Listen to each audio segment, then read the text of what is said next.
જિંદગી અચાનક મળી એટલે એટલે હું અચાનક 7મા મહિને જ પેદા થઈ ગયો. સારું થયું. એટલે 2 મહિના વહેલા જન્મ લેવાથી હોસ્પિટલના બિલમાં થોડા પૈસા બચ્યા હશે. એટલે શું છે ને કે દિવસે ને દિવસે મોંઘવારી વધે જ નહીં. એટલે એ ઘડીક મૂંગો મરજે. ના એટલે મારે તો એ પણ ખર્ચો નતો થયો કારણ કે હું તો ઘરમાં જ જન્મ્યો હતો. એટલે મુદ્દાની વાત કર. હા એટલે શું છે સાહેબ કે મારા જીવનમાં બધું અચાનક જ થાય છે. હું ચાલતા બોલતા પણ અચાનક જ શીખી ગયો હતો, ઝાડ પર પણ ચડી ગયો હતો. ઝાડ પર કેમ? એટલે ઝાડ પર ચડવાનું પણ અચાનક જ શીખી ગયો હતો એમ. એટલે એ તારે કરવું છું ઈ બોલ ને. ચેકઅપ, હોસ્પિટલમાં જઈને ચેકઅપ. પણ એટલે એ આ ઘરના બધા કામ બાકી પડ્યા છે નું હું. તમે સોરી તમે ફરીથી સોરી તમે સોરી તમે. અરે આ હું તમે મંડો છો. આગળ બોલ ને. હું તમે આટલા જાલિમ ઇન્સાન છો. એટલે એ તું આ મને પૂછે છે કે કહી દીધું તે? બંને. પહેલા તો મેં પૂછ્યું પછી મને આ છીક આવી. પછી મને જવાબ મળી ગયો. શું જવાબ મળી ગયો તને? મને જવાબ મળી ગયો છે કે મારી આવી હાલતમાં પણ મારી આવી હાલતમાં પણ મનુ મહારાજ આમ પહેલેથી નહીં બોલ. ઈ પહેલેથી રેવા દે, એના પછીનું બોલ.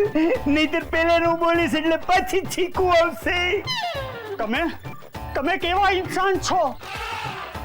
એટલે જાલિમ. હા, એક તો મને આટલી બધી છીકો અને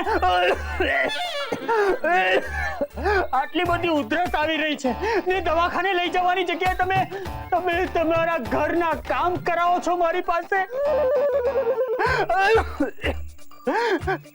તમે કેવા માણસ છો? ઠીક છે મારે જાઓ. હોસ્પિટલ? હા, હોસ્પિટલ, દવાખાને, ડાક્ટર પાસે, નર્સ પાસે, જ્યાં જવું ત્યાં વયો જા.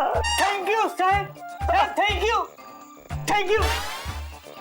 ઘરમાં બધું બરાબર ગોઠવીને પહેલા ડોક્ટર પાસે જઈ આવું. થેન્ક યુ સાહેબ, થેન્ક યુ.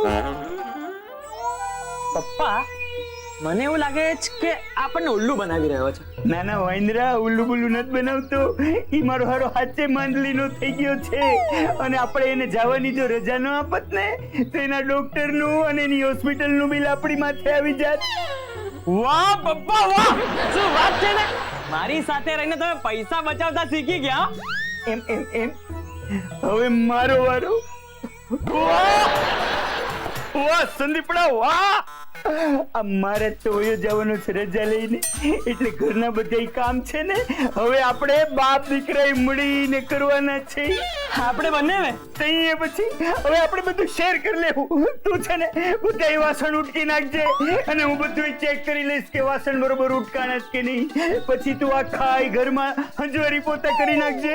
પછી હું બધું ચેક કરીશ કે બધું બરોબર થયું કે નહીં. પછી છે ને તું જમવાનું બનાવી નાખજે. અને તમે?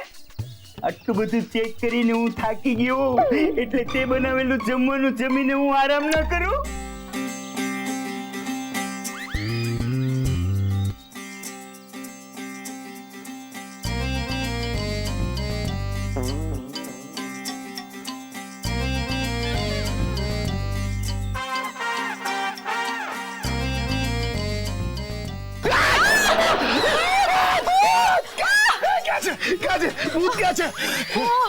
તમે છો?